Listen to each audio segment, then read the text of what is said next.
औज़ुबिल्लाहिमिनश्शैतानिर्रजीम बिस्मिल्लाहिर्रहमानिर्रहीम। नाज़रीन अस्सलाम वालेकुम, मैं हूँ सलीम जम्मट और आप देख रहे हैं मेरा YouTube channel the facts finder. नाज़रीन, मेरी दुआ है कि अल्लाह रब्बुल इज़्ज़त आपको अपनी हिफ्ज़ व अमान में रखे और आप हर किस्म के नौसरबाज़ों और फ्राडियों से महफूज रहें। नाज़रीन, ईद उल फ़ितर गुज़र चुकी। उम्मीद करता हूँ कि ईद आपने बहुत ही अच्छे अंदाज में और खैर खैरियत से गुजारी होगी। और अभी चूँकि हमने कहा था कि ईद के बाद जो है वो कोई ना कोई जो है उस पर लाअमल इख्तियार किया जाएगा, तो उसके बारे में मैंने कल देखा कि हमारे भाई जनाब एजाज़ अंसारी साहब की तरफ से कुछ प्लान्स जो है वो ग्रुपों में शेयर किए गए हैं। तो वो प्लान किस हद तक काबिल अमल हैं इस पे तो मैं बाद में बात करूँगा, लेकिन सबसे पहले हम देखते हैं कि एजाज़ अंसारी साहब ने क्या प्लान दिए हैं।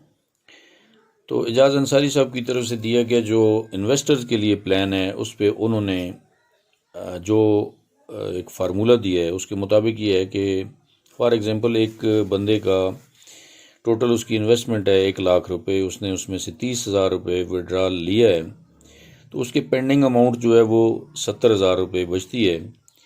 तो अंसारी साहब ये कहते हैं कि अगर इस पे 4x का फार्मूला लगाया जाए और 4x के हिसाब से 70,000 को आप मल्टीप्लाई करें 4 के साथ, तो ये बनता है 2,80,000 रुपये। तो 2,80,000 को अगर हम 24 मंथ पे डिवाइड करें तो ये अमाउंट मंथली बनती है 11,666 रुपये। तो उनका कहने का मकसद ये है कि अगर 4x फार्मूला लगे तो 11,666 रुपये पर मंथ जो है वो उस मेंबर को अदा किए जाएं जिसके 70,000 रुपये जो है वो बकाए हैं। उसके बाद अगर 5x का उस पर फार्मूला लगता है तो ये बनती है टोटल अमाउंट 70,000 को आप 5 के साथ जब मल्टीप्लाई करते हैं तो 3,50,000 रुपये बनेंगे। 3,50,000 को आप 36 पे डिवाइड करें, यहाँ पे उन्होंने 3 साल में वो तो है वो सारी रकम जो है वो वापसी के लिए टाइम पीरियड दिया है, तो उसमें 9,722 रुपये पर मंथ बनते हैं। तो ये है इन्वेस्टर्स के लिए फार्मूला कि अगर इस तरीके से रिटर्न कर दी जाए अमाउंट तो ये मैनेजमेंट के लिए भी आसानी होगी और पब्लिक को उनकी अमाउंट जो है वो इन्वेस्टमेंट जो है वो भी वापस मिल सकती है। उसके बाद अंसारी साहब ने दूसरा जो फार्मूला दिया है वो है फ्रीज डॉलर्स का, कि फ्रीज डॉलर्स जो हैं वो आपके जो कैश बॉक्स में पड़े हुए थे उसमें क्या क्या चीज़ उन्होंने काउंट की है जी, कि अगर प्रॉफिट उसमें आपका पड़ा है, बोनस पड़ा हुआ है, या ऐसे डॉलर्स जो आपके अप्रूवल के लिए पेंडिंग पड़े हुए थे जिनकी अप्रूवल नहीं हुई थी। तो इन 3 किस्म के जो आपके डॉलर्स वहाँ पे कैश बॉक्स में पड़े हुए हैं उनके लिए उन्होंने फार्मूला ये दिया है कि पर क्वार्टर जो है ना उसको तकसीम किया है 3 मंथ पे। तो आपके 100% जो पड़े हुए हैं उनको 4 हिस्सों में तकसीम कर दिया गया है कि 4 हिस्सों में वो तकसीम करके उनको जो है वो दिए जाएं। फॉर एग्जांपल अगर एक किसी का 1,000 डॉलर पड़ा हुआ है तो उसको पर क्वार्टर जो है वो हर 3 महीने के बाद 250 डॉलर जो है वो रिटर्न किए जाएं। ये फार्मूला है। इसके मुताबिक मीन्स के टोटल का जो है वो 25% जो है वो रिटर्न किया जाए, तो ये 1 साल में ये अमाउंट जो है वो क्लियर हो सकती है। उसके बाद थर्ड फार्मूला जो दिया गया है अंसारी साहब की तरफ से वो है कार कमेटी और एक्टिवेशन फ़ी। तो इस पे जो उन्होंने बताया वो अगर 4 लाख रुपए किसी ने जमा करवाएं, इसमें 3 कैटेगरीज थी जैसा कि आप जानते हैं कि 4 लाख, 8 लाख और 16 लाख। तो जो पहली कैटेगरी अगर किसी ने 4 लाख रुपए जमा करवाए हुए हैं तो उसको डिवाइड किया है 24 मंथ्स पे, तो पर मंथ जो है वो 16,666 रुपये बनते हैं, जिनको अगर 3 के साथ मल्टीप्लाई करें तो पर क्वार्टर जो है वो 50,000 की अमाउंट जो है वो पे करके तो 4 लाख वाले बंदे को जो है वो क्लियर किया जा सकता है। उसके बाद 8 लाख अगर किसी ने डिपॉजिट किया है तो इसी तरह उसको 24 पे डिवाइड करें तो 33,333 रुपये बनते हैं पर मंथ, और इसको अगर आप 3 के साथ मल्टीप्लाई करेंगे तो पर क्वार्टर जो है वो 1 लाख रुपए बनता है। तो 1 लाख रुपए पर क्वार्टर रिटर्न करके ये भी अमाउंट 1 साल में क्लियर की जा सकती है। उसके बाद बल्कि 2 साल में, ये 2 साल का फार्मूला है, 24 मंथ पे डिवाइड किया गया। तो उसके बाद ये है जी कि आपका 16 लाख अगर डिपॉजिट है तो 16 लाख वाला जो है उसको भी डिवाइड किया 24 आवर पे, 24 मंथ पे। तो 24 मंथ पे जब डिवाइड करते हैं तो ये बनता है 66,666 रुपये। इसको 3 के साथ मल्टीप्लाई करें तो पर क्वार्टर जो अमाउंट बनेगी वो 2 लाख बनेगी। तो इसी तरह ये भी 24 मंथ में जो है 2 साल में ये क्लियर हो सकता है। तो ये 3 किस्म के जो फार्मूले हैं वो दिए हैं एजाज़ अंसारी साहब ने, और इसमें एक्टिवेशन फ़ीस का उन्होंने लिखा तो है हेडिंग में, लेकिन ज़िक्र नहीं किया नीचे, शायद वो भूल गए हैं। बहरहाल यहाँ पे क्वेश्चन ये है जो कि मेरे माइंड में है, वो फार्मूला तो बहुत अच्छा है, मैं अपना अप्रिशिएट करता हूँ जनाब एजाज़ अंसारी साहब को। ज़ाहिर है उन्होंने इस पर मेहनत की है, उन्होंने कैलकुलेशंस की हैं, लेकिन फिर सवाल वही आता है कि क्या देने वाले जो हैं उनकी नीयत ठीक है। अगर उनकी नीयत ठीक हो तो कोई मसला नहीं है, इसको किसी भी तरीके से जो है वो रिटर्न किया जा सकता है। लेकिन अब हमने सिर्फ समझना ये है कि क्या उनकी नीयत जो है वो देने की है या नहीं है। अच्छा, जिस तरह वो कहते हैं, एक मिसाल है कि जी अगर काम करना हो तो उसके लिए जो है वो रास्ते खुल जाते हैं, आसानियां पैदा हो जाती हैं, और ना करना हो तो फिर हज़ारों हीले बहाने भी तराशे जा सकते हैं उसमें से। तो यहाँ पे भी यही सीन चल रहा है। तो इसके बाद जो है वो अंसारी साहब ने जो फार्मूला दिया है उसके मुताबिक ये प्लान ए, प्लान बी और प्लान सी उन्होंने जो डिफ़ाइन किया है कि प्लान ए हमारा जो है वो ये होगा कि इस फार्मूले, जो उन्होंने फार्मूले दिए हैं 3 किस्म के, इस पे अगर मैनेजमेंट अमल करे, और साथ उन्होंने ये भी कहा है कि इसमें थोड़ा बहुत जो है वो अमेंडमेंट भी की जा सकती है आगे पीछे करके इसको, तो इसी को इम्प्लीमेंट किया जा सकता है। एक तो ये हो गया प्लान ए कि अगर मैनेजमेंट करना चाहे तो इन फार्मूलों के मुताबिक जो है वो अकोमोडेट किया जा सकता है। प्लान बी क्या है? प्लान बी ये है जी कि मैनेजमेंट के ख़िलाफ़ या कैश वर्थ के ख़िलाफ़ जो है वो लीगल एक्शन लिया जाए।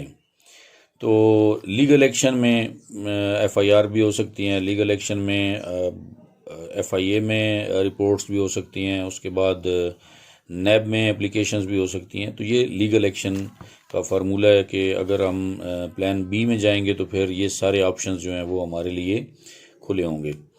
तो उसके बाद थर्ड जो अंसारी साहब ने बताया कि जी हमारे पास फिर थर्ड जो फार्मूला है वो ये होगा, थर्ड जो प्लान है वो ये होगा कि जितने भी हमारे लीडर्स हैं या मैनेजमेंट है उनका जो है वो हम घेराव करें। तो इसके ऊपर जो है वो किस हद तक अमल किया जा सकता है ये भी वक्त ही बताएगा। और मैंने अपनी एक वीडियो में पहले भी बताया था कि जब तक हम सब लोग मुतासरीन एक प्लेटफॉर्म पे नहीं होंगे उस वक्त तक कोई भी हल निकालना मुश्किल है।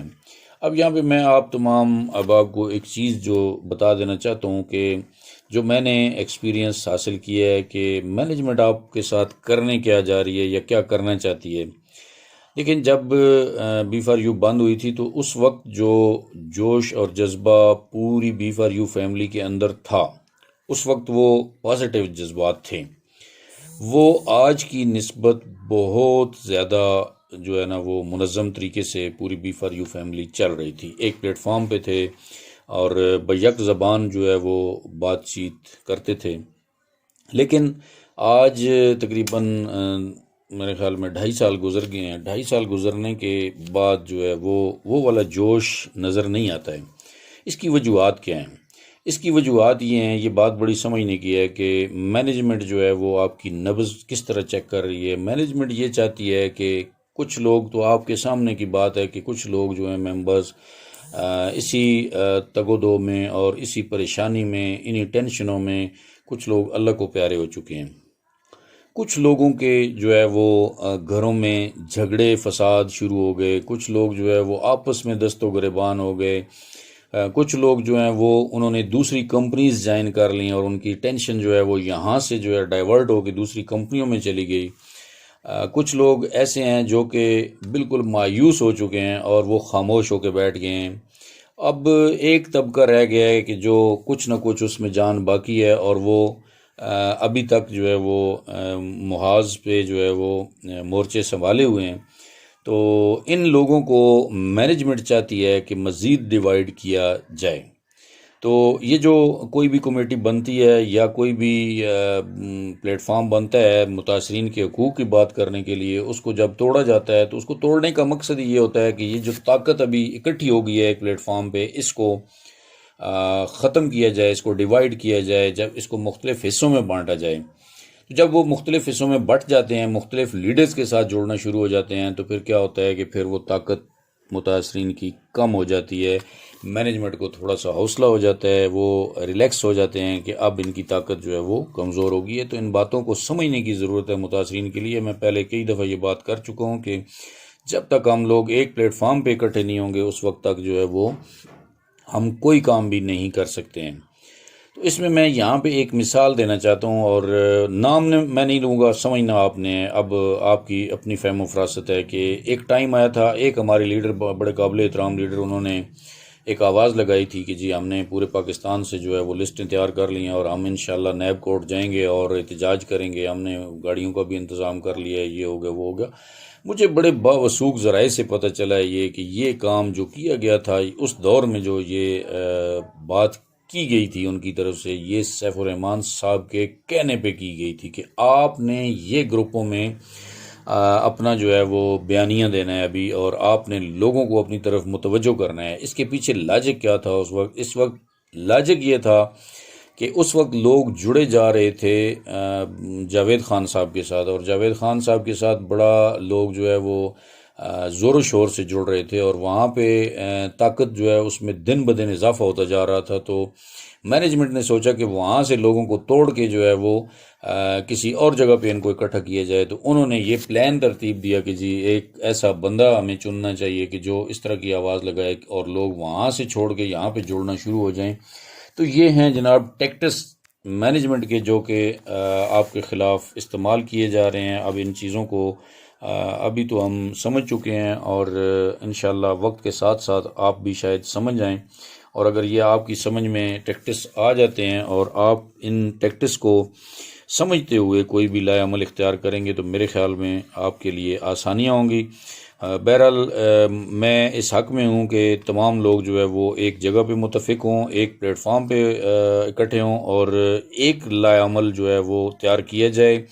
देखें, मैंने पहले कई दफ़ा कहा है, ये बात की है कि हमारे नज़रियाती इख्तलाफात आपस में मुख्तलिफ़ जुज़वियात पे हो सकते हैं, लेकिन कोलेक्टिवली अगर देखा जाए तो हमारा मंशूर क्या है, हमारा माटो क्या है, हमारा फोकस किस बात पे होना चाहिए कि मुतासरीन को उनके हकूक़ दिलवाने हैं। उसके लिए जो भी बंदा जो भी एफर्ट कर रहा है, अपने तौर पे कर रहा है, वो हमारे लिए काबिल एहतराम है, और हम इंशाल्लाह जो है वो उसका साथ देने के लिए तैयार हैं। और हम सारे जो है वो अगर एक जगह पे जुड़ जाते हैं, मिलकर हम कोई भी कोशिश करते हैं, तो कोई वजह नहीं है कि वहाँ पे जो है वो ये हम इसमें कामयाब ना हो सकें। अब वहाँ पे बात क्या आती है, समझने की ये चीज़ है कि जुड़ने के लिए क्यों नहीं तैयार होते हैं लोग, आपस में इकट्ठे होने के लिए तैयार नहीं होते हैं। कि नाम बनाने का सबसे बड़ा मसला है कि जी मैंने ये कर दिया है। हमें इस बात की कोई ज़रूरत नहीं है कि जी मैंने ये कर दिया है या सलीम जमट ने ये कर दिया है, हमें इससे कोई गर्ज नहीं है।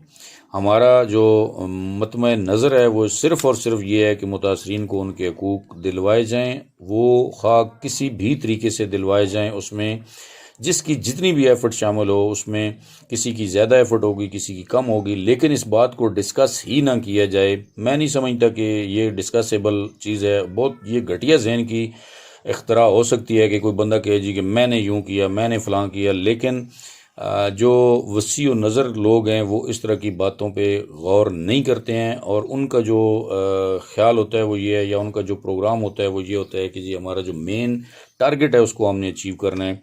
तो इसी टारगेट को मद्देनज़र रखते हुए मैं यहाँ पे इस दुआ के साथ ख़त्म करता हूँ कि अल्लाह ताला से दुआ है कि अल्लाह ताला हमें सब को मिलकर ये एफ़र्ट जो है इसको पाया तकमील तक पहुँचाने की हिम्मत और तौफीक दे अल्लाह ताला, और हम इसको जो है वो पाया तकमील तक पहुँचाएँ और मुतासिरीन को उनके हकूक़ दिलवाने में हम अपना रोल अदा कर सकें। इसी के साथ इजाज़त चाहता हूँ। सलीम झम्मट, चकवाल।